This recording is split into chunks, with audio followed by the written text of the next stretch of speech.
Bienvenidos, mi nombre es Mariano Corvino y estamos en el conversatorio 35 sobre lavado de activos y su vinculación con el derecho y las políticas públicas en este 10º Congreso de Relaciones Internacionales.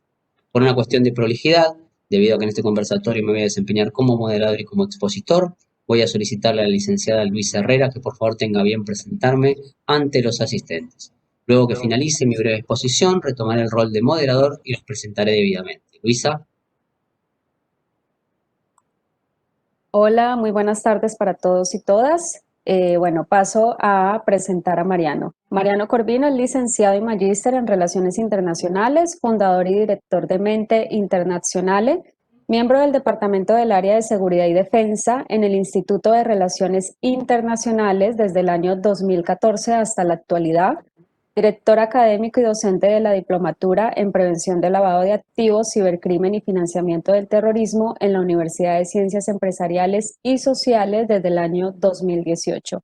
Es además director académico y docente de la certificación en Prevención del Lavado de Activos enfocada a los sujetos obligados desde el año 2020. Muchísimas gracias, Luisa.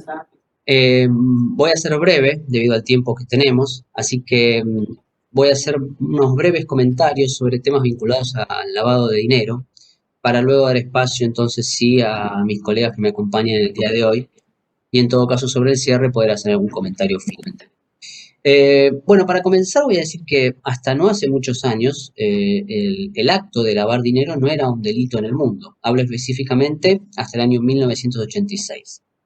Ahora bien, los primeros estados que tipificaron este delito en primera instancia, por un lado, los Estados Unidos y por el otro, el Reino Unido. Ambos estados fueron los pioneros y luego con la firma de la Convención de Viena contra la droga en el año 1988 tuvo lugar la internacionalización de este delito. Les comento entonces que el lavado de dinero, reciclado, blanqueo, como a mí me gusta llamarlo, el lavado de activos, dado que coincido con otros colegas que al denominarlo activos abarcamos muchos más elementos que simplemente el billete, es sin duda uno de los métodos preferidos por el crimen organizado para legitimar las ganancias obtenidas de manera ilegal y comentarles o recordarles que de un tiempo a esta parte hay que entender que el crimen organizado transnacional se ha convertido en cuanto a su manejo de forma similar al de empresas transnacionales y es por eso que ha incorporado a sus filas gente con estudios en diversas disciplinas, como el derecho, la economía, la contabilidad, el marketing inclusive.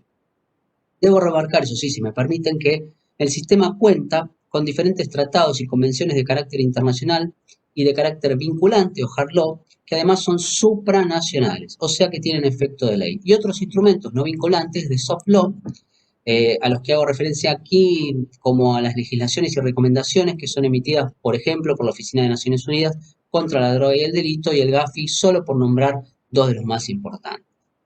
Ahora bien, muchos seguramente se estarán preguntando cómo se castigaba entonces al crimen organizado.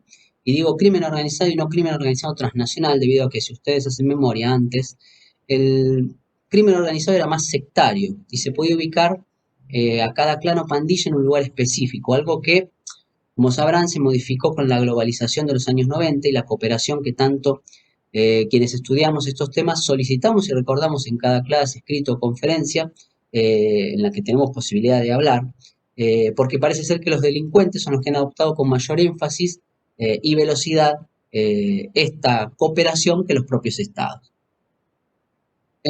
Solo como para comentarles y para que todos estemos en igualdad de condiciones, el esquema de lavado de dinero, entendiendo a este como la acción cumplida, luego de llevar a cabo las tres etapas necesarias, que son la colocación, la estratificación y la integración, que es la etapa, como siempre dice, más complicada para luego intentar frenar ya ese lavado de activos.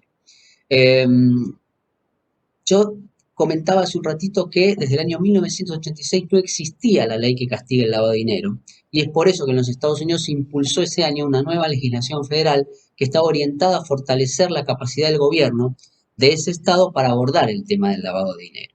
Esa ley fue llamada Ley de Control del Lavado de Dinero y fue codificada en el título 18, donde se establecieron dos secciones, por un lado la 1956 y por el otro la 1957, donde establecen exactamente qué es lo que constituye el lavado de dinero y qué puede hacer el gobierno al respecto. De hecho, Los estatutos federales actualmente en vigor comprenden la legislación contra el blanqueo de dinero más eficaz del mundo, entiendo yo. El Congreso de los Estados Unidos ha enmendado el Estatuto de Lavado de Dinero varias veces desde el año 1986 y numerosos fallos judiciales han definido más detalladamente lo que constituye el lavado de dinero bajo la ley. Ahora bien, terminando y para dar paso a mis colegas, les comento que esta ley de control de lavado de dinero tiene dos partes o elementos. Por un lado, las transacciones financieras o el transporte internacional y por el otro lado, las actividades ilegales especificadas.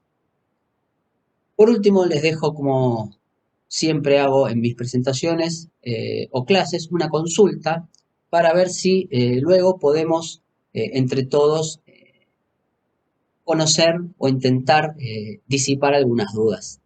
Quería consultarles si creen ustedes que el lavado de activos es el principio o el fin del crimen organizado y si ustedes creen que el lavado de activos perjudica a los estados y por qué. Por este momento les doy las gracias por haberme escuchado y les cedo la palabra, no sin antes presentarlo como es debido, a Nicolás Cordini. Nicolás, bienvenido.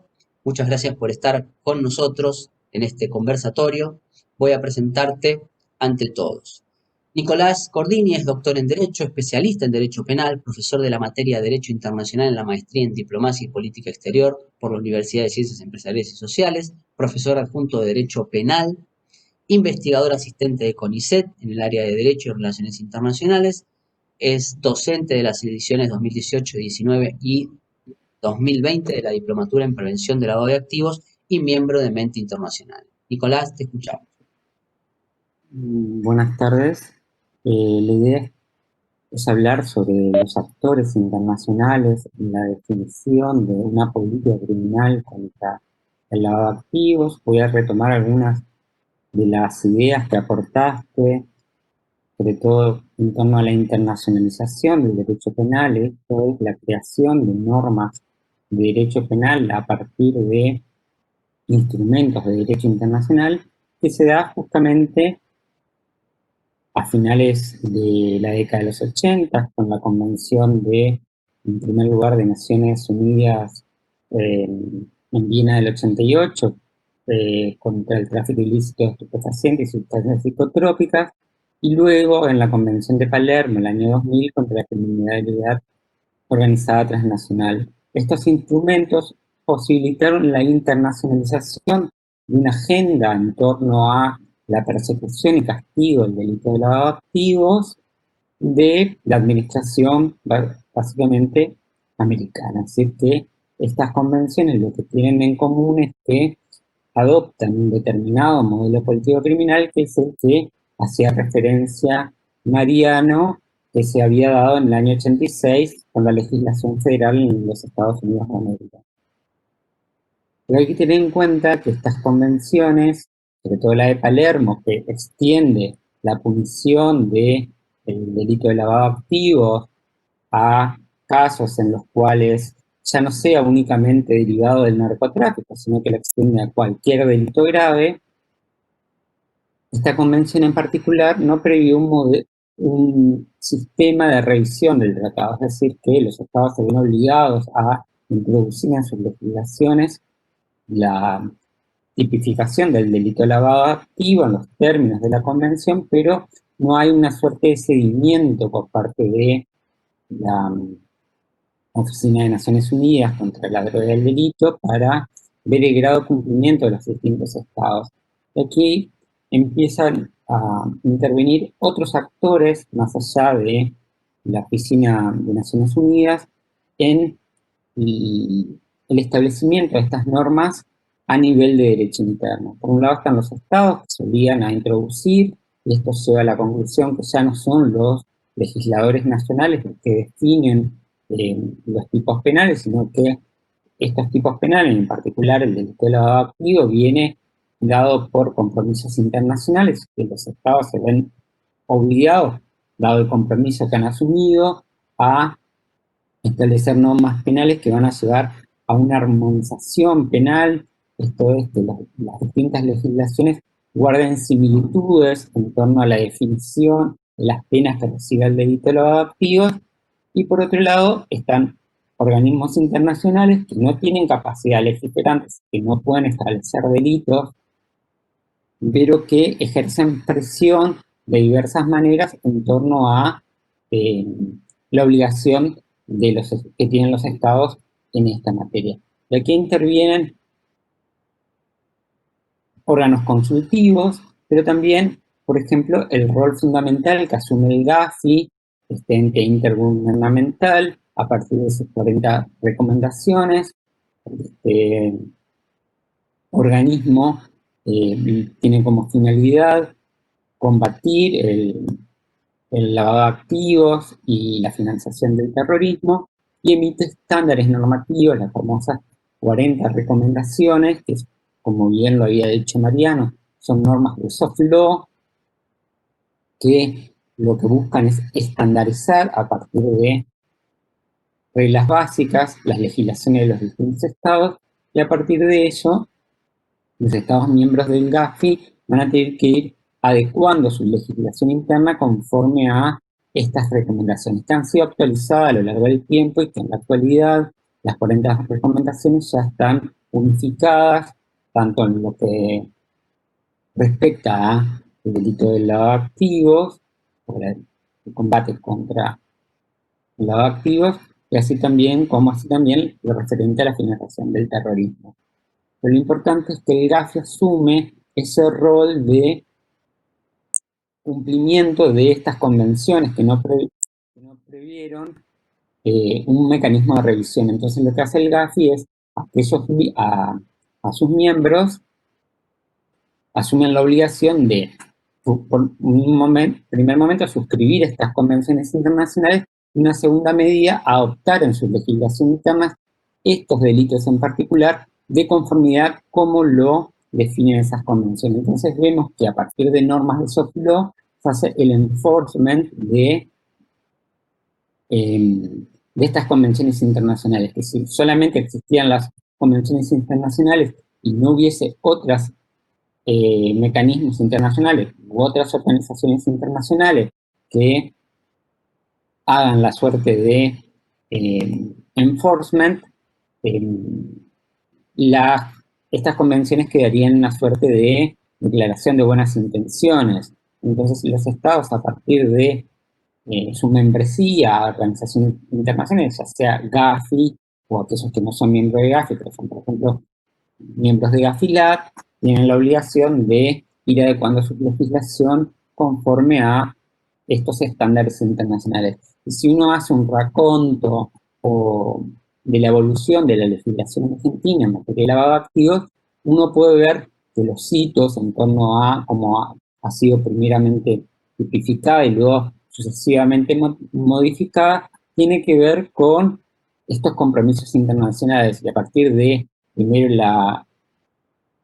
la ratificación de la Convención de Naciones Unidas contra el tráfico ilícito de sustancias estupefacientes y psicotrópicas, Argentina tipificó el delito de lavado de activos, pero solamente de delitos derivados del narcotráfico, y luego con su incorporación al Gafi y la suscripción de la Convención de Palermo, ha ido adaptando y ampliando su legislación para abarcar todo tipo de delitos. Entonces, para ir cerrando y dejar espacio a mis colegas, a modo de cierre, tenemos que decir que la legislación en materia de lavado de activos no se ha realizado exclusivamente a través de la mera suscripción de la Convención de Palermo, sino por vía indirecta, a partir del rol proactivo del Gafi. Así, la armonización penal no depende solo de una estricta reglamentación, o lo que sería hard law, implica también una autorregulación de los propios actores, soft law, a partir de estos mecanismos que tienen, por ejemplo, el Gafi, en torno a la evaluación por pares.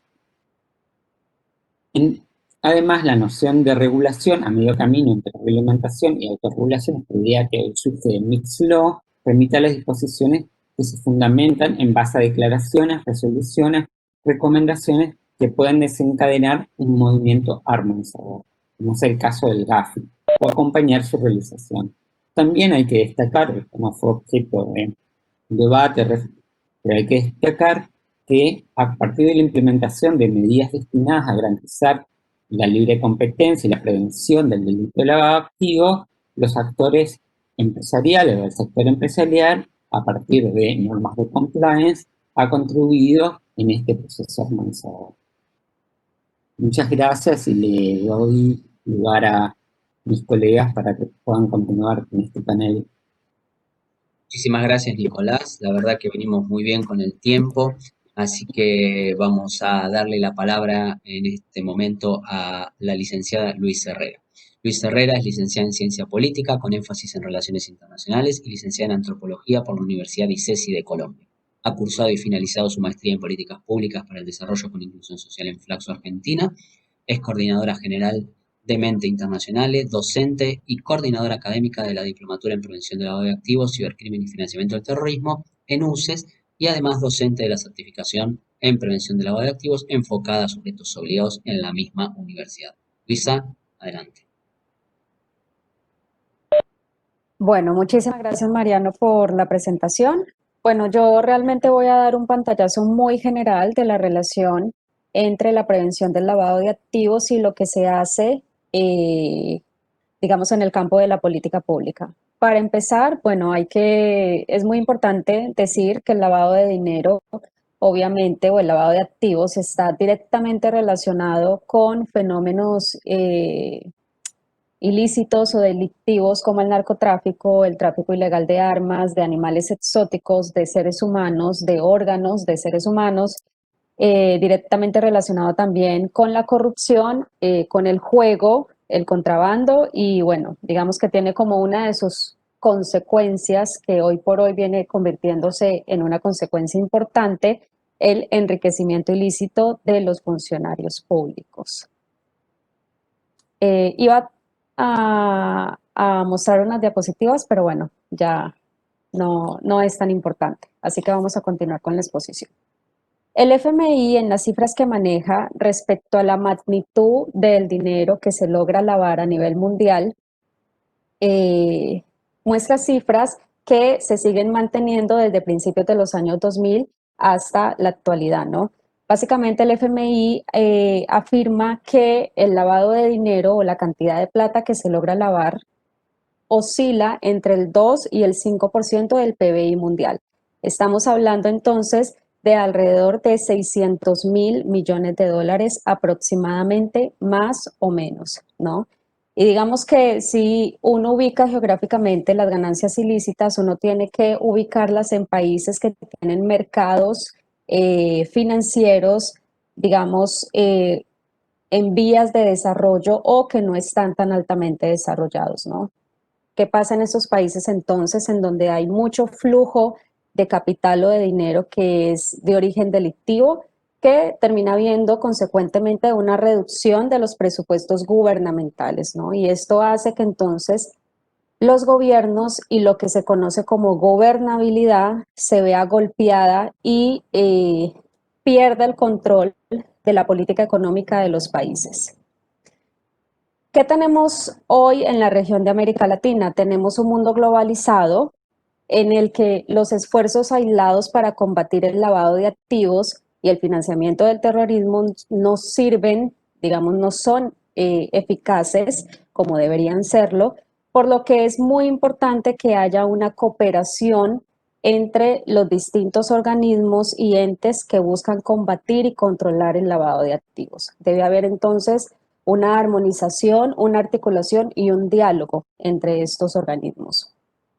¿Y por qué es tan importante esto? Porque el dinero de origen ilegítimo o ilícito en el contexto global que conocemos hoy se mueve de manera muy instantánea y muy rápido y lo hace de manera muy fácil, ¿no? Sin ningún tipo de límites ni fronteras. Y un ejemplo de esto es, por ejemplo, el hawala, que igual aquí no lo vamos a profundizar porque por cuestiones de tiempo, pero el hawala justamente es un ejemplo que nos sirve para entender cómo el dinero delictivo, de origen delictivo, se mueve de manera tan sencilla, sin ningún tipo de formalidad, lo que hace que este tipo de operaciones y de transacciones no generen ningún tipo de tributo a los estados en los que se realizan, ¿no? Entonces hay que tener en cuenta la naturaleza transnacional de las actividades delictivas que, digamos, está relacionada justamente con una rápida mutación de los métodos criminales. Los métodos criminales, así como las organizaciones criminales, se van transformando muy rápidamente y mutan de manera muy sencilla porque es un negocio y entonces tiene que ser rentable, ¿no? Por eso la necesidad imperante es hoy por hoy la colaboración efectiva entre los organismos públicos de cada país, las distintas UIF, por decirlo de alguna manera, que combaten el lavado de activos. Respecto a las organizaciones criminales, ¿qué importa decir? Bueno, las organizaciones criminales actúan como un Estado dentro del Estado. En algunos países de la región de América Latina, las organizaciones criminales actúan o han llegado a ser paraestados. Y digamos, si uno quiere ejemplificar, puede hablar directamente del contexto colombiano en el que las distintas organizaciones criminales, ya sea las distintas guerrillas que ha tenido el país o los paramilitares, se han apropiado y se han hecho dueños de los territorios en los que operan y han llegado a hacer las veces del Estado colombiano, ¿no? Entonces, por eso se dice que muchas de estas organizaciones criminales llegan a tener la connotación de ser paraestados, ¿no? Es muy importante entonces tener en cuenta que los delitos, así como sucede en el mundo empresarial legítimo, buscan una rentabilidad económica. Entonces, cuando una manera de operar para delinquir deja de ser rentable, las organizaciones criminales ponen su foco en cambiar su modus operandi para que justamente vuelva a ser rentable delinquir, ¿no? Respecto a la corrupción pública, bueno, hay que tener en cuenta que en los distintos códigos penales de los distintos países de América Latina, las conductas que están directamente relacionadas con la corrupción pública son conductas penalizadas y básicamente se enfocan en penalizar actividades que sustraen o terminan sustrayendo los recursos públicos para el disfrute o goce privado, ¿no? Y dentro de, digamos, las actividades de fraude que atentan contra la gobernabilidad de los países, uno puede enumerar la malversación de fondos públicos, el soborno, el prevaricato, como se le conoce en Colombia, o prevaricación, el cohecho activo y pasivo. Ahorita no vamos a profundizar en esos tópicos porque el tiempo apremia, pero son delitos tipificados en los distintos códigos penales de los países de la región que están cobrando cada vez más importancia a nivel mundial y no solo a nivel regional, porque justamente son delitos que generan cuantiosas cantidades de dinero, ¿no? De dinero que justamente necesita y precisa ser lavado. Por eso esta relación entre corrupción pública y lavado de activos empieza a ser cada vez más importante, no solamente de observar y analizar o estudiar, sino también de controlar. La corrupción pública entonces viene teniendo cada vez más durante las últimas 2, 3 décadas una incidencia importante a nivel regional y bueno, como ya les decía, por la cantidad de dinero que genera. Y debe ser entonces considerada como una amenaza regional. Bueno, tenemos entonces en América Latina elevadas tasas de criminalidad, elevadas presencias de organizaciones criminales. Ya sé que estamos cortos con el tiempo. Lo que les quiero decir entonces para ir concluyendo con mi exposición es que la corrupción pública es hoy por hoy un fenómeno tan importante a tener en cuenta que termina afectando hasta las más altas magistraturas de un país y digamos que eso deriva en que la criminalidad organizada tenga un medio ambiente o un contexto en el que le es cada vez más fácil operar, ¿no? Para ejecutar delitos y para lavar los beneficios obtenidos de esos delitos, ¿no? Hay que tener mucho cuidado con, digamos, con el narcotráfico o con lo que viven hoy por hoy los países en relación al narcotráfico, ya que el narcotráfico es el mayor generador de rendimientos ilícitos hoy por hoy, a pesar de que han aparecido nuevas modalidades, digamos, muy directamente relacionadas con la banca digital o todo lo que es el mundo cripto o de los criptoactivos, pero la corrupción pública sigue siendo también igual de importante, ¿no? Eh, y bueno, hay que tener en cuenta que una de las modalidades bajo las que opera la corrupción pública es justamente las licitaciones públicas, la simulación de contratos con la finalidad de obtener rendimientos económicos, y bueno, que estos delitos de corrupción pública no solamente son cometidos por grupos organizados o por personas jurídicas, sino también por personas naturales. Eh, es muy importante entonces saber que los recursos públicos de todos y cada uno de nuestros países son escasos, que nuestros estados hoy por hoy tienen múltiples necesidades para atender y para suplir, lo que hace que, digamos, sea una mezcla de variables poco conveniente, y que la corrupción pública termina afectando y golpeando la integridad de nuestros sistemas económicos financieros, ¿no? Que termina derivando en que haya una situación desfavorable para la inversión, que haya, y ya con esto cierro, que se golpee la generación de empleo formal y legítimo, afecta la generación de los niveles de productividad de los países, acarrea una mala reputación del país en cuestión, afecta en las finanzas públicas y bueno, digamos, inhabilita que cada país pueda acceder de manera plena a los mercados financieros globales. Así que bueno, eso era lo que muy a grandes rasgos les quería traer hoy y básicamente eso. Muchísimas gracias por el espacio y por la oportunidad. Les cedo la palabra a Mariano y a Julieta para que después continúe. Gracias.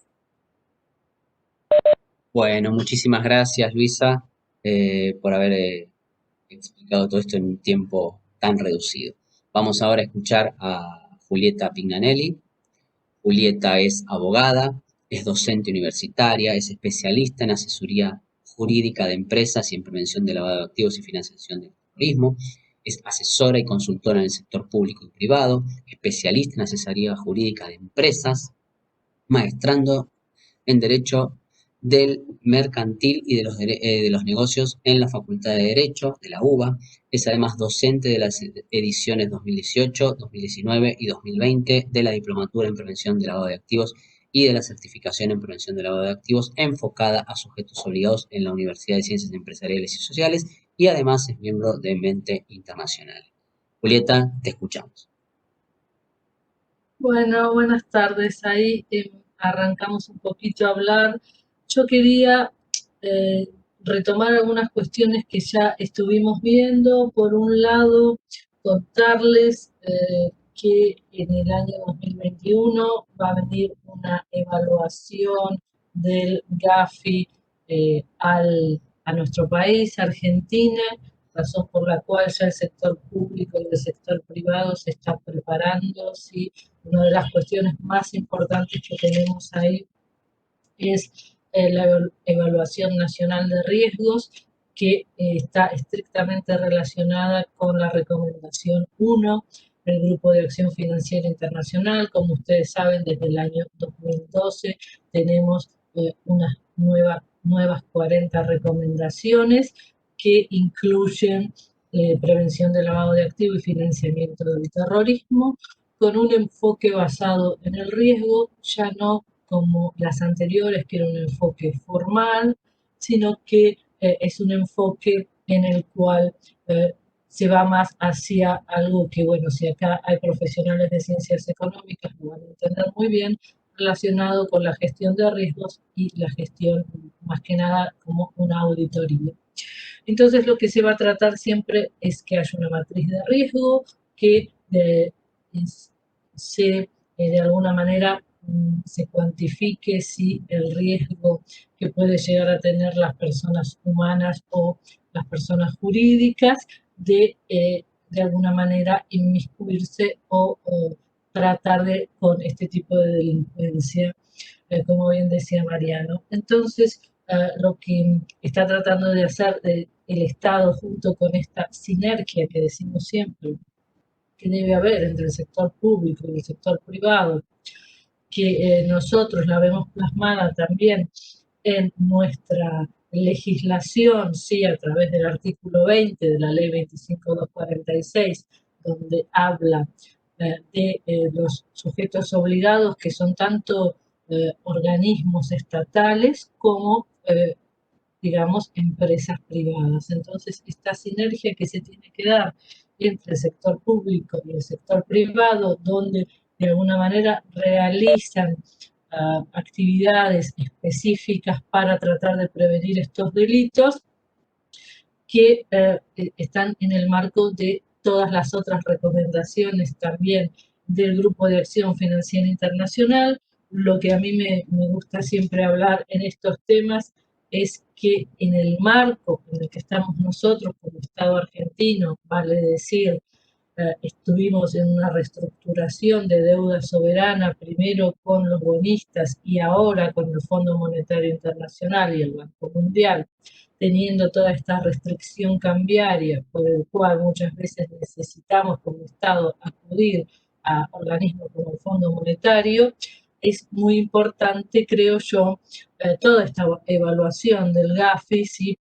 Y también después vamos a hablar de algunas resoluciones específicas, como la resolución 15 del GAFI, que nos habla de criptoactivos, una cuestión que también tenemos que tener en cuenta para esta evaluación que digamos, ya está viniendo en 2021. Imagínense que también tenemos evaluaciones del Fondo Monetario y demás, por eso entiendo que es algo muy importante para nosotros que necesitamos ese acceso al mercado de capitales internacional como Estado soberano. Obviamente que también ahora tenemos reestructuraciones de deudas de, digamos, provinciales, ¿no? Como de alguna manera se organiza el Estado, digamos, nacional argentino. En ese sentido, bueno, me parece que es algo que tenemos que poner también la lupa en toda esta reestructuración que hubo en la recomendación, como decía, 15 de activos virtuales del GAFI, por el cual ahora, con todo esto de la pandemia y del aumento de la virtualidad, se ve, digamos, de alguna manera, todo lo que es digital también ha sido digamos, ha tenido por la delincuencia internacional más fraude y más estafas, ¿sí? Razón por la cual todos los temas de seguridad informática y de ciberdelito y de cibercrimen están, digamos, bueno, cada vez son más importantes. Por esto también lo que está tratando de hacer el GAFI es que, bueno, de acuerdo a este enfoque basado en riesgos, ¿sí? Que haya alguna marca digital, ¿sí? Para tratar de, bueno, identificar a estos delincuentes, tener señales de alertas cada vez más precisas, ¿sí? Sobre remitentes, sobre beneficiarios de estos criptoactivos, digamos, de estos sí, activos digitales y activos virtuales, y que cada vez que se lancen nuevos productos y servicios, siempre se tenga en cuenta el enfoque de prevención del lavado de activos, algo que bueno, un enfoque también holístico. Nosotros sabemos que esto es complejo porque, bueno, digamos, de alguna manera el mercado se está moviendo más rápido que los reguladores, entonces se está debatiendo. Nosotros tenemos acá, por ejemplo, en Argentina, un proyecto de ley relacionado a los criptoactivos, donde, bueno, primero se toma una definición que me parece bastante importante para todos los que hacemos derecho corporativo, que es que el regulador vendría a ser, o tendría que ser, debería ser, la Comisión Nacional de Valores, por ser activos financieros, y no el Banco Central de la República Argentina, porque no estamos hablando de monedas. Esto que lo vemos, digamos, también son cuestiones polémicas que se están discutiendo, pero vean cómo de alguna manera la brecha que hay entre los nuevos negocios digitales y cómo viene la regulación en todo el mundo, ¿sí? Por detrás y tratando de llegar a la prevención de estos activos y de, digamos, la prevención de que se cometan delitos con estos activos, que además, como sabemos, son de una extremada liquidez, por lo que se mueven de una manera muy fácil. Muchas veces es difícil detectarlos, ¿sí? Y cuando ya se los detecta, es en un momento ya que es difícil a veces porque pasaron varias etapas del lavado y es difícil por ahí empezar a detectar de dónde viene, digamos, ese crimen, digamos, o delito anterior que se cometió. A veces, como ustedes saben, y como bien dijo Nicolás, el delito de lavado de activos puede ser, digamos, el autolavado, o puede ser que haya otra organización que lava los activos de los delincuentes, ¿no? Entonces, ahí tenemos, es un tema bastante complejo y donde se están analizando estas nuevas regulaciones. Como sabemos, siempre es más fácil que el regulador, como pasa a veces con Banco Central o con Comisión Nacional de Valores, emita determinadas resoluciones para determinados sujetos obligados, pero bueno, el problema es que a veces, sí, digamos, no puede crear sujetos obligados nuevos. Eso queda claro, entonces hay que ver ahí bien la regulación, o sea, la ley, para que le dé un marco también, primero para si hay que crear algún sujeto obligado nuevo y demás. Así que todo esto es algo que se está analizando. Después, obviamente, hay otro tema que es, bueno, ¿qué es lo que va a ocurrir después que venga el GAFI? ¿Sí? Porque, digamos, hace una evaluación con una nota. Entonces, esa nota nosotros ya hemos estado, como Estado argentino, en lo que se dice la lista gris, que es una lista de seguimiento reforzado con un plan de observación. Realmente esto no nos convendría en una, como estamos ahora, en un proceso de reestructuración de deuda y en un proceso pidiendo nuevamente ayuda del Fondo Monetario. Entonces, realmente tendríamos que tratar bueno, de tener una nota mejor para tener un seguimiento regular y no un seguimiento intensificado, ¿sí? Porque, bueno, como sabemos, así es como, digamos, nos califica. Así que, bueno, les voy a comentar algunas cuestiones más para ya ir cerrando, ¿sí? Más que nada, bueno, ustedes han visto que de alguna manera el GAFILAT saca esto que es el GAFI para Latinoamérica. Ha sacado algunas tipologías bastante interesantes relacionadas con dónde ve, ¿sí?, los problemas en Latinoamérica. Y bueno, los ha visto en dos lugares. Por un lado, en el uso de testaferros, sí, que es algo que, bueno, a mí me gusta mucho investigar porque vengo del derecho corporativo. Entonces es la utilización, sí, de alguna manera, de personas interpuestas en lo que es los dueños de alguna manera del capital social, ¿sí?, de una empresa, de quiénes son los dueños, ¿sí?, de que se evite poner o nombrar al verdadero dueño y nombrar a otros, ¿sí?, porque en realidad el verdadero dueño seguramente debe estar investigado por cuestiones, puede ser de corrupción o de narcotráfico y demás. Entonces nombra a otra persona para no aparecer él.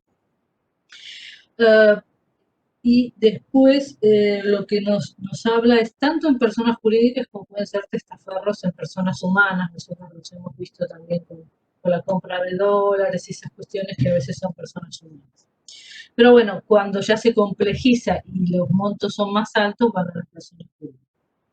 El otro tema que se ha visto y que nosotros tenemos como región también es el tema de utilizar mucho efectivo, ¿sí? Entonces eso es algo también que la informalidad que manejamos y el tema de la evasión y la ilusión positiva hace que muchas veces se maneje mucho efectivo y sea difícil también detectar qué es evasión, qué es ilusión. Digamos, ilusión no sería un tema de delito, evasión sí lo sería, y detectar todos estos temas también a veces es complejo, ¿no? Otro tema que también han visto es que se lavan también activos por las transferencias de divisas, todo este tema que nosotros vemos de la fuga de capital. Un poco del tema de la transferencia de divisas también, ahí han visto que en la FILAT que hay bastantes problemas con el lavado de activos, sí, por eso también todo el tema de fuga de capitales, y como nosotros tenemos en nuestra región y sobre todo en Argentina, que tenemos un problema ahí con el tema financiero y como muchas veces nuestros activos se van a otras jurisdicciones. Hay también todo un tema de prevención del lavado de activos y un tema también de interagencia. Sí, lo hemos visto ahora con el tema de, organismos que nosotros tenemos del Poder Ejecutivo Nacional, como son el Banco Central de la República Argentina, la Comisión Nacional de Valores, la Inspección General de Justicia, que de alguna manera están, y bueno, tanto la Administración Federal de Ingresos Públicos y el Ministerio de Economía en general, ¿sí? De alguna manera están coordinando acciones para evitar la fuga de capitales y también, en segunda medida, para evitar que se laven activos a través de la transferencia de divisas al exterior. Este tema de la interagencialidad es algo que cada vez toma, digamos, mayor preponderancia en un mundo globalizado como el que tenemos, en el cual, como dijimos, primero hay un tema de interagencialidad entre los distintos organismos estatales y por otro lado también esa sinergia que se necesita entre el sector público y el sector privado para combatir de alguna manera este tipo de delitos tan complejos de detectar. Así que bueno, Mariano, creo que así podemos ir cerrando con todas estas cuestiones. Bueno, muchísimas gracias Julieta por tu intervención, muchísimas gracias Luisa y muchísimas gracias Nicolás. Yo quiero agradecer a todos los que nos han acompañado en el día de hoy, en este conversatorio del 10º Congreso de Relaciones Internacionales del Instituto de Relaciones Internacionales de La Plata.